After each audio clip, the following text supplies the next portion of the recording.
Bien amigos, continuamos con ustedes. Hoy día tenemos aquí la presencia del doctor Ramón González, asesor de la Gobernación del Banco Central, y estamos con él tratando el tema de la deuda y el tema también del sector externo, para que se comprenda y los analistas que normalmente abordan estos temas puedan hacerlo con un sentido más de orientación, porque a veces nos enfocamos y nos dejamos confundir por un tema que se bate mucho en los medios, como el tema de la deuda, y no nos damos cuenta de cuál es el impacto de las diferentes cuentas que tiene la balanza de pago, sobre todo en la parte de su financiamiento, porque ya decíamos que en la cuenta corriente, y es lo que tú nos vas a explicar ahora, hay varias cuentas que son negativas y positivas, y tú tienes un resultado de cuenta corriente, que son las transacciones reales que luego tienes que financiar por la vía de la importación de capitales.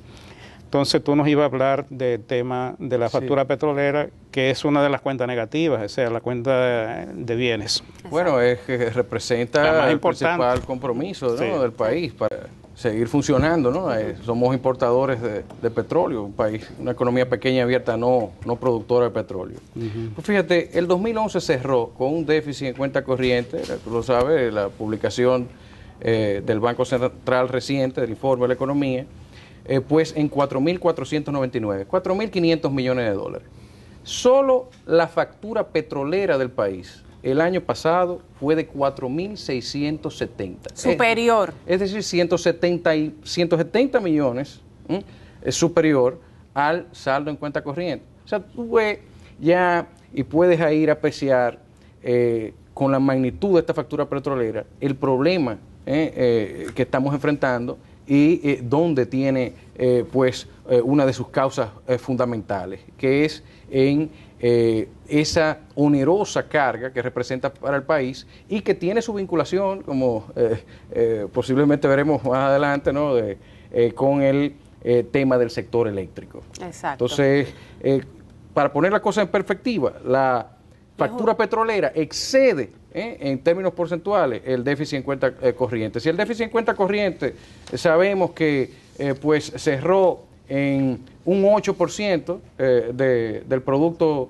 Interno Bruto, un 8.1%, la factura petrolera excede los compromisos 8%. Y eso es un choque externo, o sea, el aumento de los precios de exorbitantes del petróleo, no podemos controlar, que no puede controlar la economía. Pero ahí, para abordar ya y cerrar un poco el tema cambiario, hemos escuchado a veces que la tasa de cambio está apreciada, sobrevaluada, que no está alineada con los fundamentos de la economía. Quisiéramos ver tu visión sobre ese particular, Monchol.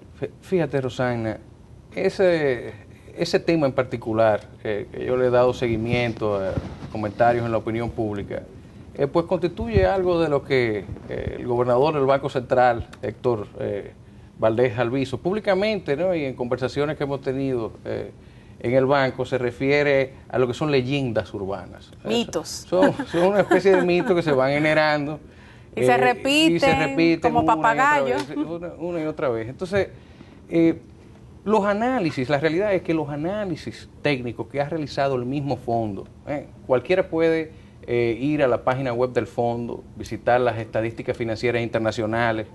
El acceso cuesta unos $600, pero de gratis le dan lo que se llama un free trial, y usted puede, yo lo invito a ir y bajar los datos de la serie de índices de tipo de cambio real de la República Dominicana, calculado a partir de los costos laborales unitarios, con un promedio ponderado de los tipos de cambio bilaterales de acuerdo a la importancia de los socios comerciales y una serie de tecnicismos. El asunto es que el cálculo que hacen final del índice, uno ve que tiene una oscilación más o menos 5%. El desalineamiento en los últimos años no se puede hablar de que exista. La economía ha estado operando en torno y respondiendo a los fundamentos de la economía.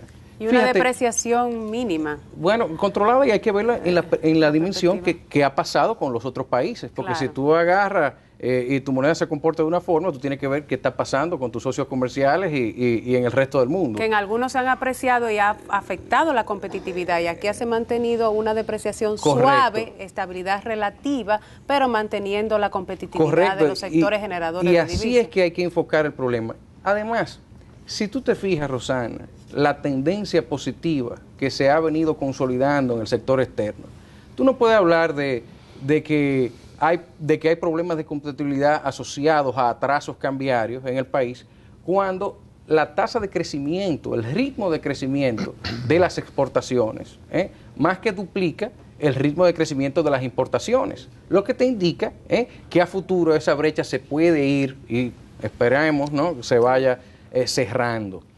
Ya para el año 2012 se espera pues una reducción de 2 puntos porcentuales del PIB en la cuenta corriente, pasar de 8.1 a 6. Importante. Y parte de ese movimiento hacia mejorar el flujo. Y más que se incorpora la Barrick y la Falcon Bridge a plenitud, eso va a mejorar todavía correcto, más la posición.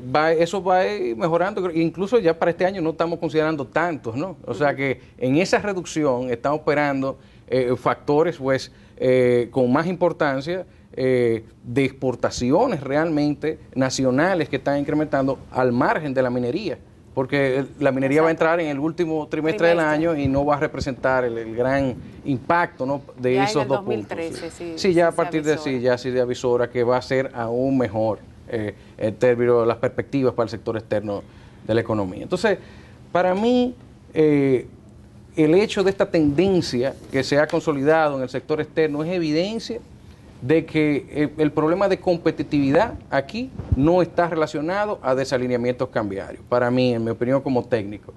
Los problemas de competitividad hay que buscarlos en otro lugar. Aquí hay que hablar de problemas de competitividad, por ejemplo, en el sector eléctrico. Se han hecho algunos avances, por ejemplo, antes el 70% de todos los subsidios estaba ligado, 60-70%, a pérdidas per se en las redes y el otro a subsidio al consumo. Ahora el 30% o algo es de pérdidas de ineficiencia del propio sector y el otro por subsidios, ¿no? Eso representa pues costos, ¿no?, para el país. Sector eléctrico, el tema de la educación y otros temas, ¿no?, que en la opinión pública. Esos son los problemas en que debemos de concentrarnos al hablar de competitividad, no el tema de al tipo de cambio. Esa es mi opinión, sí. Y uno de los temas tratados también en la entrevista es el relativo a la sostenibilidad de las finanzas públicas, qué ha pasado con el balance primario del gobierno, entender un poco qué está sucediendo ahí, si efectivamente ha habido ajuste o no, cómo eso se ve en perspectiva ya con lo que es la consolidación de la visión del déficit del sector público. Quisiéramos que también nos diera tiempo ir abordando esos temas para que los amigos de Agenda Económica puedan quedar bien edificados. Sí, cómo no, Rosaina. Fíjate. Perdón, Ramón, hay unos gráficos que tenemos ahí preparados que son muy ilustrativos, que sería bueno que nos lo fueran presentando en la medida en que Ramón nos va dando las explicaciones de cómo ha evolucionado el balance del gobierno central. Sí, como no, vamos a presentar algunas ahí tiene ya uno para poder ilustrar el punto. Ese es el balance del gobierno central como porcentaje del Producto Bruto Interno. Sí, ahí se ve claramente que en el 2011 cerramos a un nivel muy similar en términos del Producto Interno Bruto del pasado año, apenas un 0.1% superior, y esa es la magnitud del déficit. Eso representa al final del año pasado 54.400 millones aproximadamente, el déficit del gobierno central. Pero se ve una evaluación de un avance, porque en el 2008 era 3.5, o sea que... Sí, lo importante es resaltar aquí se ganó un espacio. Es que viendo el balance, sin ir más allá, porque muchos analistas van directamente al balance, ¿no? Y ahí dejan el análisis, en vez de escudriñar, ¿no?, lo que está pasando en la composición del mismo. Viéndolo simplemente los datos fríos, y uno ve aquí algo pues que salta a la vista. Y es que ha habido un ajuste de un 1% del producto, es decir, 20 y tantos mil, un poco más de 20.000 millones de pesos, de lo que es el promedio 2008-2009 al promedio 2010-2011. Eso en el contexto de lo que ha pasado en el mundo, Rosaina, es un ajuste significativo que pues vale la pena señalar. No, y contrario a lo que se dice, que ha habido una política de gastos excesiva, que no ha habido efectivamente un ajuste los datos evidencian que ha habido un espacio ganado en ese aspecto, pese al entorno adverso. Sí, vamos a ver esa parte del ajuste en lo que es el gasto primario. Que es la próxima, yo creo, Filmina. Sí, pero antes de eso, la próxima Filmina presenta el balance primario del sector público no financiero. Pero aquí hay un temita. Me gustaría que volvieran a la gráfica anterior, sí, porque hay algo que los amigos deben comprender un poco mejor. Mira, ahí ese es un gráfico que lo que te está señalando es el balance negativo, ¿verdad? Sí, el resultado del gobierno por central. Eso es que está hacia abajo el gráfico, que lo que te está diciendo es el déficit del gobierno central. Lo que pasa es que como no todos los amigos te pueden leer un gráfico en las condiciones y en la calidad que tú lo haces, Ramón. Yo como aquí como orientador tengo que ayudar a los amigos a la comprensión del gráfico. Ahí en el 2003, la parte que está más hacia abajo, la raya más grande hacia abajo, está presentando un déficit de un 4.3% del Producto Bruto Interno en el 2003. Y el año siguiente, un déficit de un 3.4% del Producto Bruto Interno. Este es el déficit del gobierno central. Ese fue el año de la crisis. Sí, el 2003-2004. 2003-2004, los 2 años de la crisis. Y el ambiente ahí, yo quiero, porque esto es bueno explicárselo. En esos 2 años, la economía internacional no tenía los problemas que tiene hoy día. Nosotros teníamos una situación interna que era la que estaba explicando básicamente esa situación, que era la inestabilidad y la desconfianza, o sea, la falta de confianza de los agentes económicos en la política del gobierno. Y básicamente ese gran déficit que se produjo ahí fue por problemas internos de la economía dominicana, falta de confianza, que fue cuando los capitales salieron del país, se produjo esa gran crisis cambiaria, esa gran crisis de precios y toda esa crisis. Eso entonces, lo vamos a ver con él. Ahí se dio ese tema de ese gran déficit, porque más adelante, 2008-2009, vamos a ver un déficit de un 3.5%, que es representativo no de problemas internos, sino de un choque externo. Y esa es una gran diferencia que yo creo que debemos explicársela a los amigos televidentes. Pero vamos a una pausa y regresamos en un momentito.